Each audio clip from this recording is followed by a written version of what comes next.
itu di sana itu ada 3 zona, green, brown, sama black. Kita lihat yang zona hijau memang ada, tapi sekarang sudah berkurang. Yang banyak itu adalah zona coklat sama zona hitam. Zona coklat itu berarti baru ditebang, zona hitam itu baru dibakar untuk menghilangkan jejak. Kalau itu sudah dibakar dan kita tidak punya kesadaran seperti orang yang sholat tadi harus kita memelihara lingkungan, maka kita lihat bagaimana efek terhadap habitat binatang. Binatang itu kemudian merasa panas karena dia tidak bisa berlindung lagi di bawah pohon dan di hutan yang lebat. Akhirnya apa yang terjadi? Binatang-binatang itu pun keluar. Ada yang ke kampung-kampung, ada yang kemudian ke lahan masyarakat, merusak tanaman mereka. Termasuk juga yang namanya singa, sang raja hutan, itu sekarang sudah turun ke lapangan bal-balan. Iya toh, singa Edgar. Mana ada di luar itu singo yang bisa bal-balan kecuali di Malang ini dan di Indonesia. Makanya nggak boleh itu ikut Piala Dunia karena singo. Belum lagi diikuti oleh macan, naik ke panggung nyanyiin dangdut, trio macan. Belum lagi sungai-sungai yang kena kontaminasi polusi air karena limbah industri. Akhirnya buaya itu tidak kerasan, dia naik ke darat, jadilah buaya darat. Kalau di sini kan nggak ada ya buaya darat ya. Ya kalau di Gang Doli itu banyak ya. Di Gang Doli itu PSK-nya 9.000, bayangkan. Satu gang tok itu 9.000. Coba, gang yang paling banyak orangnya ya Gang Doli itu di dunia ini. Nah, belum lagi yang mestinya ayam-ayam itu kan di pekarangan ya. Sekarang itu masuk kampus ayam kampus. Menurut penelitian di Yogyakarta, kalau sudah waktunya ujian-ujian seperti ini waktunya ujian Pak ya, itu hotel-hotel itu penuh Pak. Karena mahasiswa yang ingin lulus ujian, termasuk skripsi dan segala macam, itu check-in sama dosennya di hotel. Jogja Pak. Na'udzubillah itu di Jogja. Kalau di Malang ini belum ada penelitian itu. Insya Allah tidak ada itu ya, makanya tidak bisa diteliti lagi. Itu bagiannya fakultas apa itu ya? Sosial dan politik mungkin. Iya. Oh iya itu. Urusannya lain itu pokoknya. Nah pokoknya tidak ada urusannya dengan tanaman lah. Ini tanaman yang illegal logging tadi. Tapi urusannya ini lain lagi. Ya Allah. Tapi di Malang, menurut Ikatan Dokter Indonesia yang menyampaikan pada saya, Pak Zulfi, sekarang ini di kamar-kamar bersalin, ternyata banyak orang yang saling. Bagaimana maksudnya? Yaitu walaupun belum menikah itu ya saling juga itu mereka. Oh gitu. Gimana caranya? Yaitu mereka itu nyari orang tua sewaan. Jadi ada mahasiswi, dia hamil, mau melahirkan, biasanya kan ada yang nampingi supaya tidak kentara kalau dia itu adalah mahasiswi yang belum menikah. Akhirnya dia nyawa orang tua untuk mendampingi dia masuk ke panti atau ke kamar bersalin itu, ke rumah bersalin. Nah begitu masuk melahirkan sudah, kan mesti ditanya itu ID-nya. Ternyata di situ kebanyakan dari data statistik itu menunjukkan bahwa pekerjaan (2) mahasiswa, status (2) belum kawin. Maka itu ternyata walaupun belum ada penelitian yang itu, ini orang banyak sekarang budal nang kepanjen mulai nang kendal payah, budal ijen mulai gendong anak.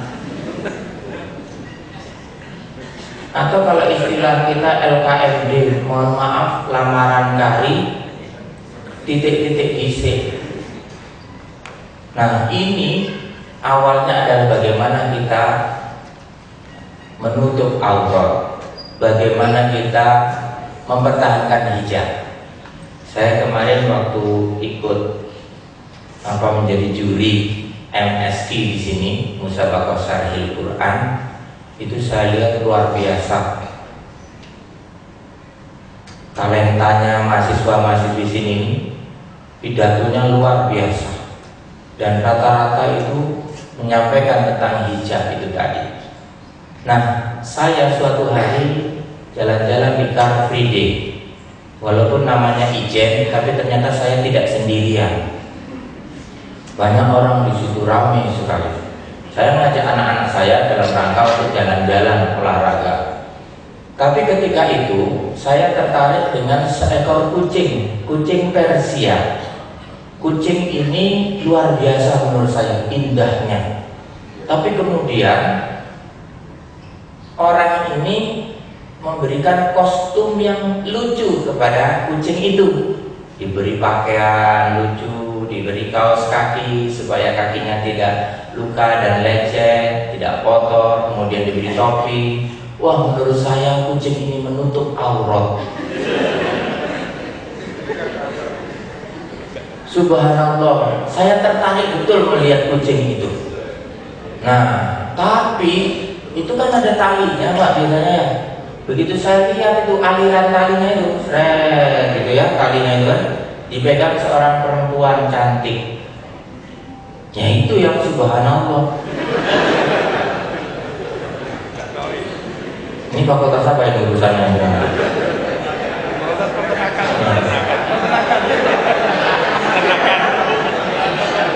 Ini pokoknya ada urusannya sendiri semua ini pokoknya. Nah, apa urusannya dengan peternakan yang menutup aurat ini?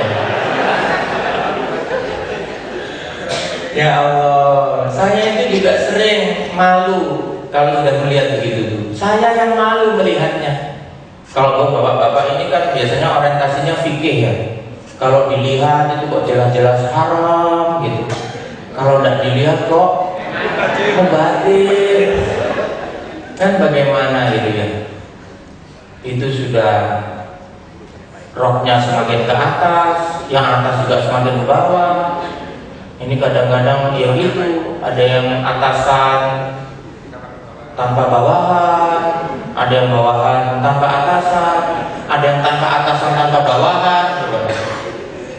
Dan saya kalau sudah ingat begitu, saya juga kalau ke KFC yang berlabel halal ya, mesti ditanya itu sama orangnya, Pak, Bapak ini paha atau dada, Pak?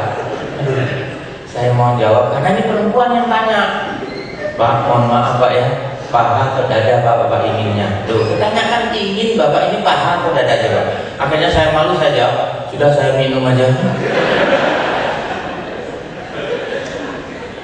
Nah, mungkin ini karena bapak-bapak ini banyak penyakit yang diidap selama ini karena melihat yang begitu-begitu itu, yaitu namanya penyakit asam aurat.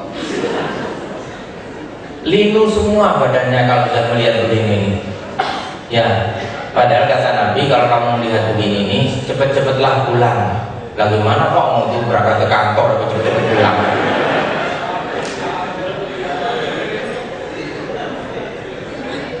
Nah, itu yang kedua, persoalan menutup aurat luar biasa.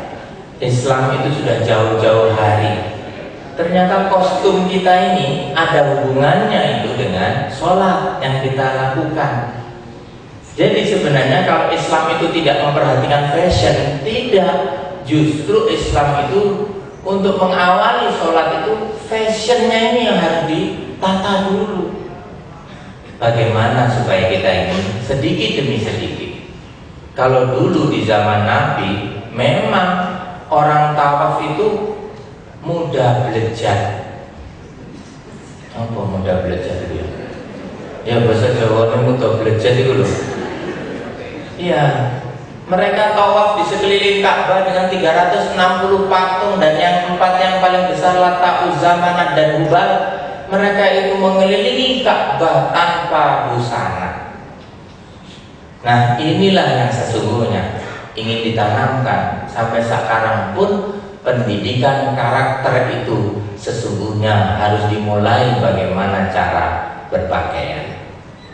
Mudah-mudahan mahasiswa-mahasiswi sini, dosen-dosen UB itu lebih islami daripada perguruan tinggi lain. Karena saya melihat ada tanda-tanda kehidupan bahwa orang-orang muslim di perguruan tinggi umum itu semakin tampak perubahannya. Berikutnya, ternyata sholat itu juga mengajarkan pada kita tentang bagaimana kita bergerak untuk maju. Isra itu adalah maju ke depan, bagaimana menunjukkan bahwa ke depan nanti perguruan tinggi itu adalah haruslah maju, menjadi terdepan dari perguruan tinggi lain, termasuk UB ini. Dan juga tidak kalah dengan UIN Malang, sama-sama kita maju bersama. Saya biasanya memang mengingatkan kepada mahasiswa-mahasiswi saya bahwa memang ilmu itu penting, tapi tidak kalah penting adalah amal.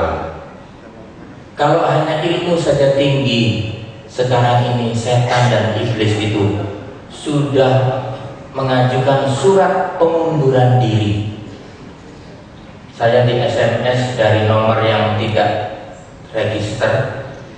Di situ atas nama iblis dan setan.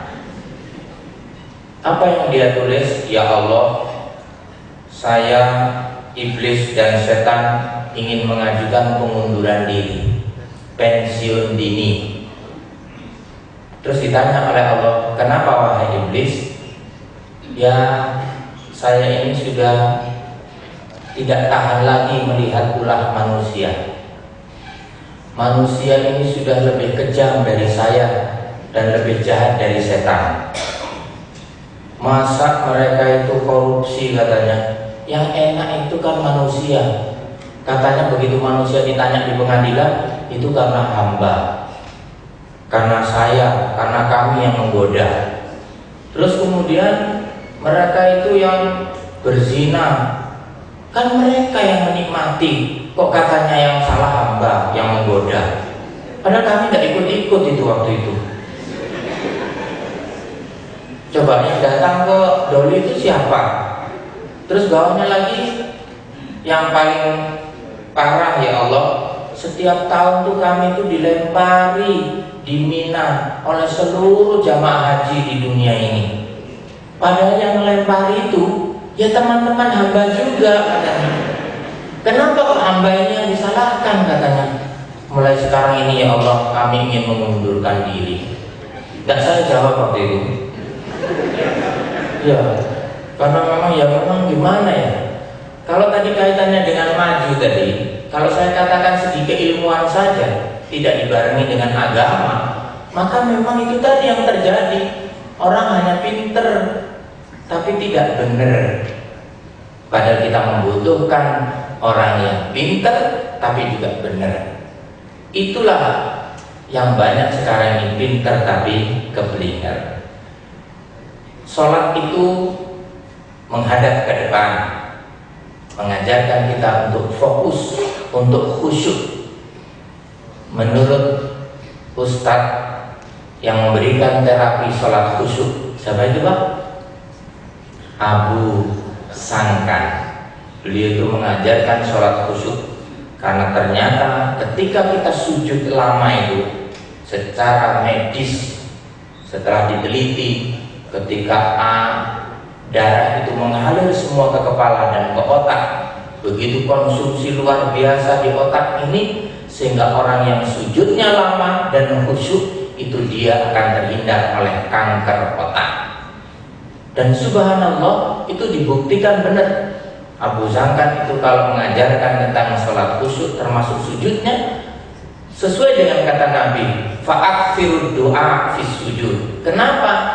Karena waktu yang dekat, tempat yang paling mustajabah antara hamba dan Tuhannya Allah, yaitu pada saat kita sujud. Kalau saya lihat di sini Bapak Ibu, ini dahinya hitam-hitam gitu ya. Itu berarti sujudnya lama ya kelihatannya. Betul ya? Biasanya karena sujudnya itu kan kelihatan itu ya, dari dahinya itu. Rupanya mengalahkan dosen-dosen di UIN Malang. Kalau UIN Malang itu dahinya bersih-bersih. Kalau di sini itu kelihatan bekas-bekas sujud itu. Berarti lebih khusyuk ya daripada dosen-dosen UIN kira-kira ini. Subhanallah. Nah, itu penting, termasuk penelitian Profesor Dr. Muhammad Soleh tentang sholat tahajud. Ada kelompok kontrol dan kelompok eksperimen. Mereka semua mengidap penyakit-penyakit yang akut. Mereka diajak untuk berdiri di waktu malam, kemudian diajak untuk sholat tahajud. Yang satu tidak sholat tahajud, yang satu sholat tahajud. Sebelum mereka itu sholat tahajud, semuanya general check up.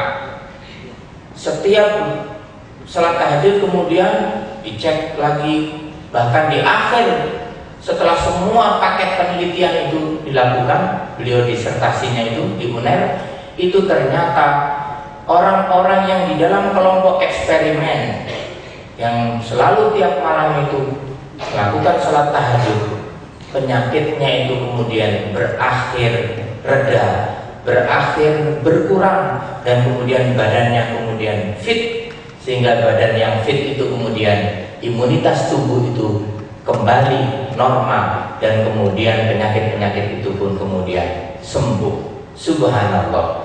Lagi-lagi itu adalah keajaiban tentang sholat.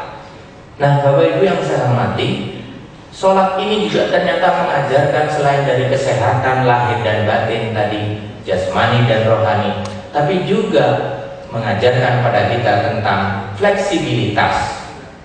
Kalau kita sakit, ada rukhsah, ada dispensasi. Itu artinya bahwa ternyata sholat itu memberikan keringanan kepada orang-orang yang memang tidak mampu. La yukallifullahu nafsan illa wus'aha. Ketika kita perjalanan jauh, ada jama, ada qashar, itu memberikan keringanan, fleksibilitas. Bahkan di zaman Nabi sudah terjadi perbedaan-perbedaan ini antara orang yang menganggap sebagian bahwa kalau kita melakukan perjalanan jauh itu kita tidak sholat qashar, tapi ada juga yang melakukan sholat qashar. La yusalliyana al-asra illa fi Bani Quraidah. Janganlah kamu sholat asar ketika itu kecuali sampai di tempat tujuan. Apa yang terjadi? Rombongan ini sami'na wa ata'na, mendengar perintah Nabi. Tapi ketika di perjalanan matahari mulai tenggelam, kata sebagian, mosok Nabi mengajarkan kita sholat asar di waktu maghrib? Gak mungkin. Akhirnya sebagian pecah dan kemudian sholat asar di perjalanan. Yang sebagian karena tetap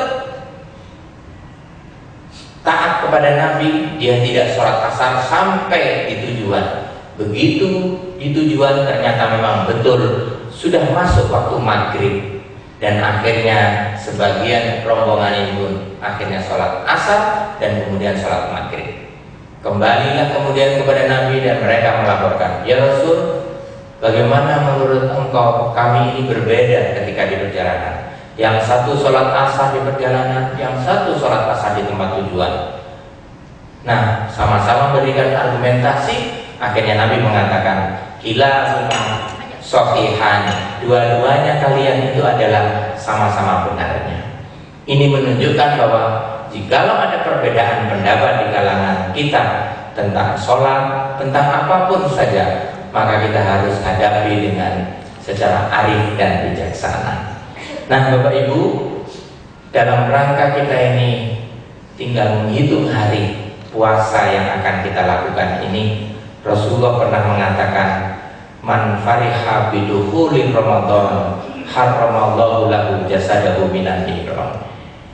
Barang siapa yang bahagia, dia bersyukur, dia senang hatinya menyambut bulan Ramadan, maka Allah itu akan haramkan jasadnya itu tersentuh api neraka. Kita semua ini bahagia karena puasa tinggal menunggu hari-hari ini, tinggal menghitung hari saja. Kalaupun nanti misalnya ada sebagian yang punya pendapat tentang hisab, yakinilah itu. Dan misalnya ada yang berpendapat tentang ru'yah, ikutilah selama itu meyakinkan. Tetapi kata Nabi, dah ma yuribuka ila ma la yuribu. Tinggalkan yang meragukan, ambillah yang meyakinkan. Termasuk nanti juga di dalam bulan Ramadan itu kita juga akan melakukan ibadah lain, yaitu memilih pemimpin. Semoga kita memilih pemimpin yang meyakinkan diri kita masing-masing, tidak yang meragukan. Nah, puasa itu adalah mendidik kita untuk menahan diri. Semoga nanti di bulan puasa itu kita semua bisa menahan diri, karena inti puasa itu adalah memang al-imsaku, yaitu menahan diri kita.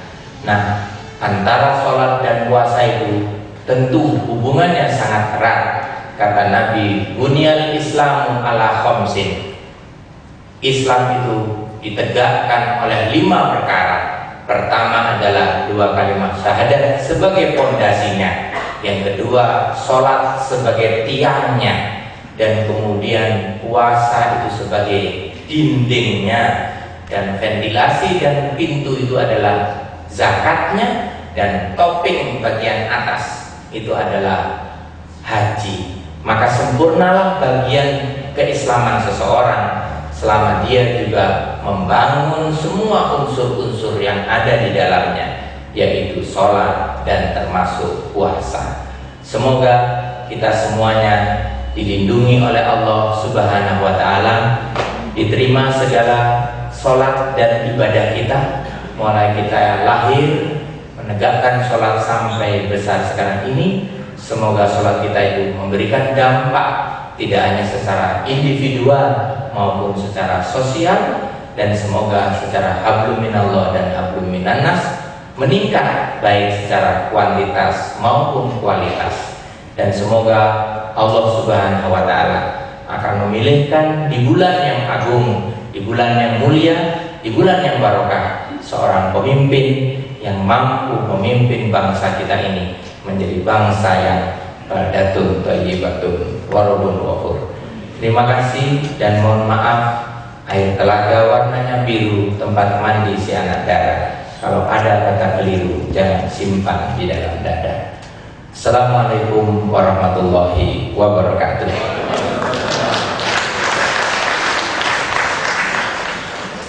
Assalamualaikum warahmatullahi wabarakatuh. Saya Eko, Pak. Sebentar lagi akan masuk ibadah puasa. Menurut saya ibadah itu karena 3. 1 karena takut, karena dikatakan itulah takwa.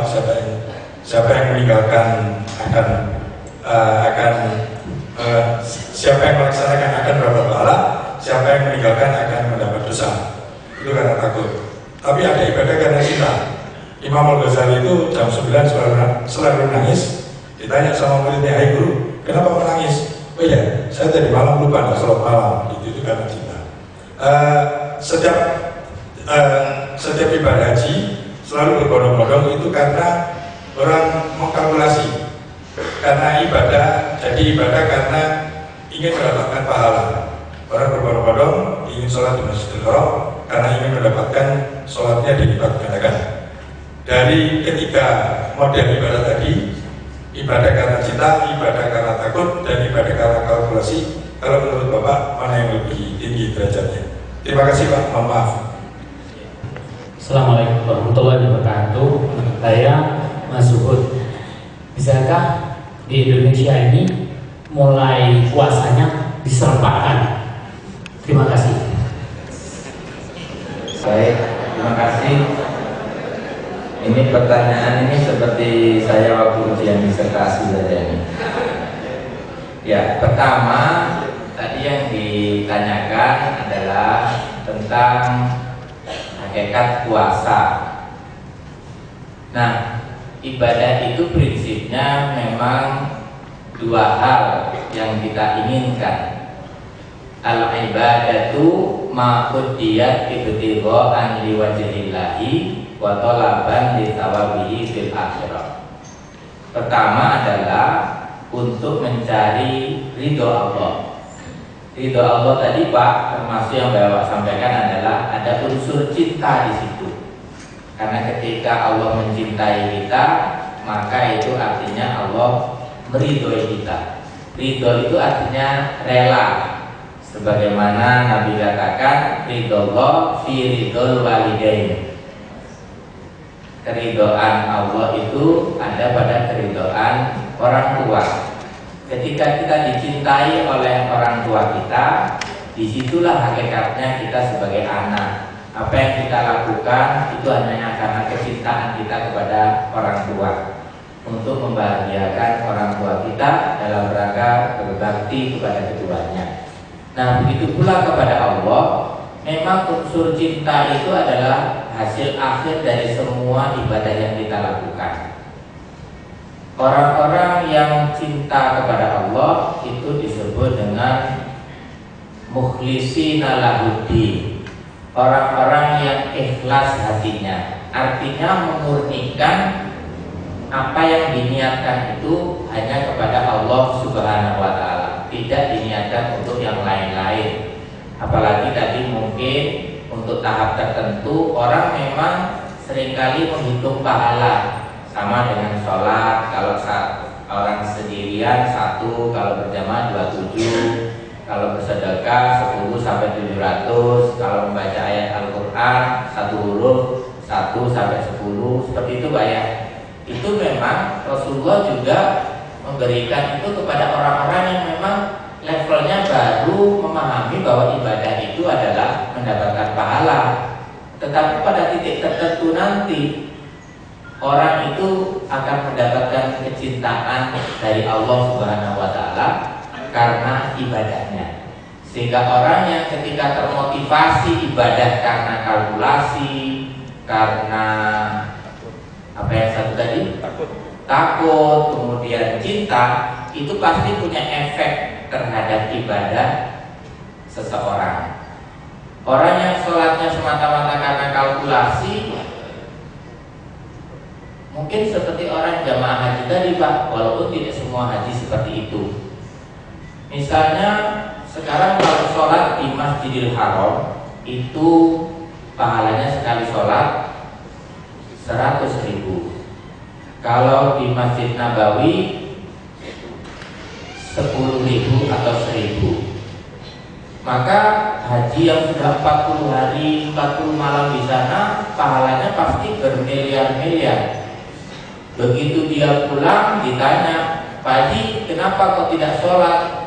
Tuh, saya ini sudah hampir-hampir, sudah banyak sekali pahala saya ini di Mekah, di Madinah, luar biasa. Apalagi mungkin orang-orang yang berlatar belakang ada yang mungkin masih suka judi. Jadi dia menganggap pahala yang ada di Mekah dan Madinah itu menutupi judinya. Sebagian mungkin dari kalangan artis, tidak semua, kalau mereka itu melakukan syuting, mereka pasti mengatakan bahwa ini tuntutan skenario. Kita lihat bagaimana mereka kalau bulan Ramadan semua menutup aurat. Begitu selesai bulan Ramadan buka aurat. Setelah itu mereka umroh. Dia anggap umrohnya itu bisa menutupi. Nah, itu namanya menurut saya orang yang tomat, budaya tobat, mulai umat gitu ya. Apalagi kalau tadi itu hasilnya hasil judi, dia anggap pahala haji dan umroh itu bisa menutupi judinya. Sehingga begitu pulang dia dilapori oleh tetangganya, Pak Haji, anaknya main judi, astagfirullah, tapi menang, alhamdulillah. Ini kan menurut kita, oh benar sekali tuh, soleh sekali itu tanda-tanda haji mabrur. Karena begitu dia dengar istighfar dan begitu dia tahu dia menang, dia hamdalah. Iya, tapi itu judi. Jadi ada campur baurnya, akhirnya overlapping. Disinilah maka kita harus menyadari memang seperti tahap kita dulu masih sekolah, SD, SMP, SMA. Mungkin kita juga kalau sholat kita mengharapkan hadiah dari orang tua, dan orang tua juga masih menggunakan itu. Nah, kalau kamu nanti khitan, nanti bapak belikan sepeda. Kalau nanti kamu itu khitan lagi,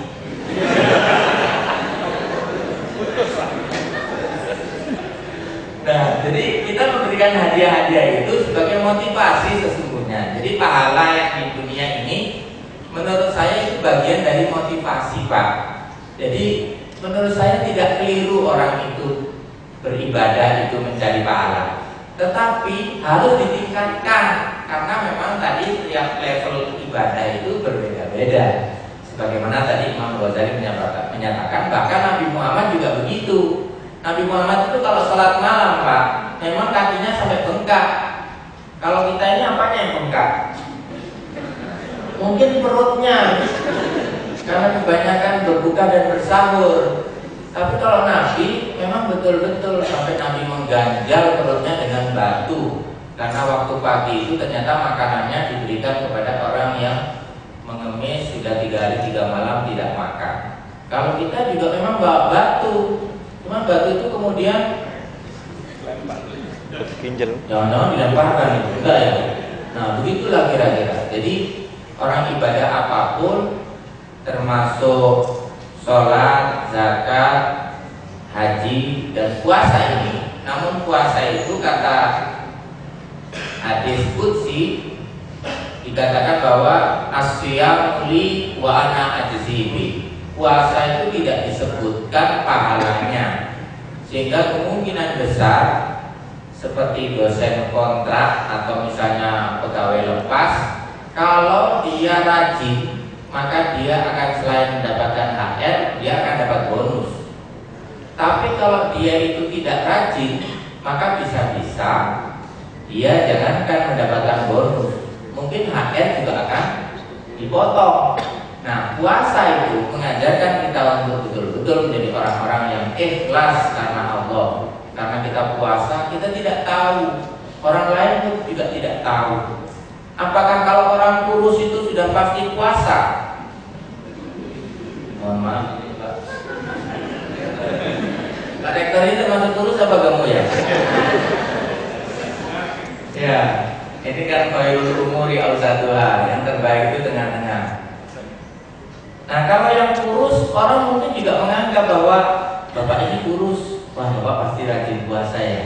Jadi tidak jawab. Padahal kurusnya itu karena mulai dari kecil memang gawannya bayek. Jadi karena udah kurus dari awal, ya sudah, puasa nggak puasa ya tetap kurus. Mohon maaf juga yang mungkin gemuk, itu bukan berarti lalu yang gemuk itu atau poso gitu ya. Karena puasa itu juga tidak semata-mata orang menjadi kurus, atau juga tidak semata-mata orang jadi gemuk. Nah, inilah yang menurut saya jadinya perlu kita itu meningkatkan lagi kualitas dan kuantitas ibadah kita supaya grade-nya bisa naik. Nah, yang kedua, karena ini sudah ada Pak Rektor, ini pertanyaan berat Pak Rektor, mungkin melampaui urusan Rektor ini ya. Bagaimana menyatukan antara hisab dan ruqyah? Bagaimana menyatukan umat Islam yang sekian banyak yang kemudian bisa berpuasa bersama dan berhari raya bersama. Nah, kalau saya ingin cerita dulu dikit tentang Nabi Muhammad. Nabi Muhammad dulu itu memang mengakui nahnu qaumun ummiyatun la naktub wa la nahsub. Kami ini adalah golongan orang-orang yang tidak bisa membaca dan tidak bisa menulis serta tidak bisa berhitung. Kami hanya bisa memperkirakan bulan itu antara 29 dan 30. Kenapa? Karena Nabi itu hanya pasrah dengan alam. Jadi kalau di posisi gurun pasir itu kalau karena tidak ada halangan, tidak ada mendung, tidak ada awan, tidak ada apapun, pandangannya pasti akan jelas. Kalau bulan purnama juga menerangi, kalau kemudian bulan itu sudah, anak bulan itu yang namanya hilal itu sudah wujud, itu tampak sekali di ufuk gitu ya, maka itu tidak menjadi masalah karena memang waktu itu situasi dan kondisinya seperti itu. Sehingga Nabi selalu mengatakan dengan istilah ru'yah itu tadi. Tetapi memang kelompok-kelompok yang menyatakan hisab itu juga dia punya pendapat bahwa zaman Nabi dengan zaman sekarang sudah beda. Sekarang ini perkembangan ilmu pengetahuan dan teknologi itu sudah luar biasa. Termasuk jam yang ada pada kita ini. Kalau Nabi dulu sholat itu tongkatnya ditaruh di depan, lihat bayangan, Nabi sholat, ya kan? Nah sekarang kita sudah tidak pernah lihat bayangan lagi kan? Betul ya? Nah sekarang lihat jam, oh jam sekarang, gitu kan? Waktu duhur sudah jelas, waktu asar jelas. Itu salah satu teknologi.